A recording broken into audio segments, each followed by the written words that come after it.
Hey guys, it's Albertium back with another boss guide for Black Myth Wukong, and we're gonna be discussing how to beat the Kang-Jin very easy, or a lot easier than what you were doing so far. And you know how this goes. Before I even think about asking you to click that like or subscribe button for me, please allow me a chance to earn that from you. And with that being said, well, let's get in on this.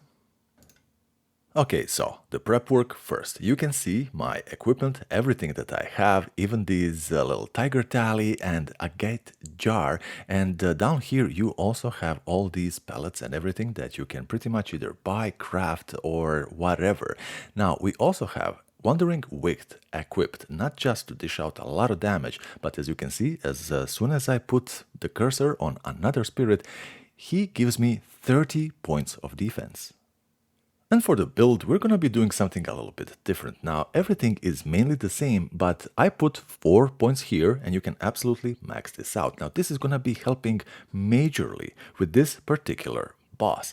You are gonna be needing a little bit of shock resistance, and that is just great. Immobilize, I feel like this is enough. Any more in Immobilize is kind of detrimental to the rest of the build. Now, rock solid, absolutely, these two things are going to be very nice, and pluck of many completely maxed out.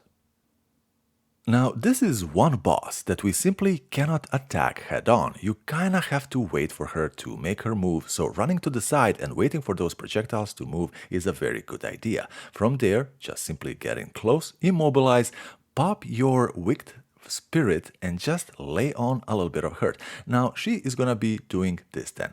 Once you see this, a good idea here is to take a moment to stop and refill whatever stamina you have spent, and then you just need to start running. And I do mean running. Sprint as fast as you can and adjust your trajectory as these things appear, but also make a circle back, because every time she does this, she kind of descends a little bit, dazed and exhausted.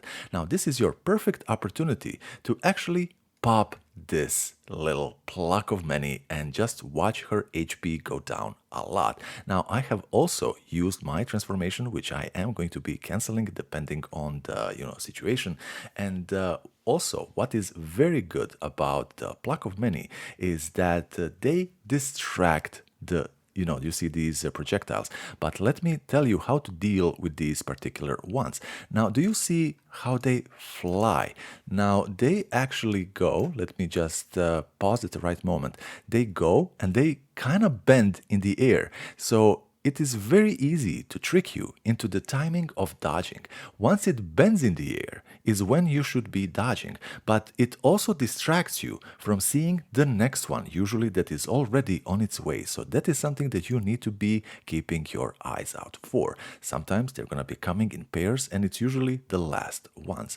Now here, she's gonna be, going the Super Saiyan route, and I noticed that using the Wind Tamer hasn't exactly been very successful. Now she does the same move as she does as that dragon thing, and if you are caught with your pants down, you can actually develop a sense of timing and roll out of the way. But yet again, the running is going to be working flawlessly. At this time, you should be having your immobilize also recharged, so make use of that. Now, when it comes to these regular attacks of her, dodging into her is always going to be the best option.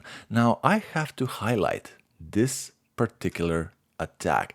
Once you see both of her hands light up, you simply cannot get caught by this. You're gonna suffer massive damage, and sometimes if you are not healed completely, it can actually spell the end of your run. So what do? We just dodge through her, and we're again safe. So this is how you deal with these regular little attacks. Now, rock solid is absolutely going to be very useful, and sometimes, here she goes with these projectiles that I said, how they loop. Now, this attack in particular, it hits twice. Now, in this particular, I say particular again, moment, I did not dodge that first wave, and all of these little coils that she made around are gonna be coming back. So what I chose to do here is, hey, she got me once, why let her hit me twice? So I just stay laying down and wait that attack out. Now, then again, she gets into the air, and when she does this, the best idea you can do is just run. You might get hit by one, but that's pretty much going to be it. And then at the end, she holds there. I think it's like for a second, so it's very easy to trip you out and make you nervous into a mistake rolling. So just like that. And again, she is simply exhausted. Now, the good thing about this boss is that she does take a lot of damage. She doesn't have the biggest, defense for everything. And as you can see there, I failed to actually dodge that ultimate move, and it almost spent doom. Now, one thing that I particularly yet again need to tell you, once you see her shimmering in the air, getting transparent, this means that this attack, the tail attack, is coming. So instead of focusing on thinking that you need to dish some damage out, always be on the defensive side. Now, these little attacks with the little circles that shrink, it's not that difficult to actually dodge, so you shouldn't have too much trouble with that. Even if you get hit by one, the next one should be missing. So that's kind of cool. And guys, she's basically done. And as you can see, I am almost always moving underneath her when I have the, opportunity. Always dodging underneath her. She gets transparent, means the dragon is coming. The tail, more often than not, almost always is going to be that. And at this point, you might actually have a little bit of your transformation. So just button mashing the triangle and dashing through her is going to be enough to actually get her over the line. Guys, this is Alpathium. Hopefully this helps you. Let me know in the comments, please. And you know what? There's going to be a secret boss very close by. Guys, you got this. Good luck.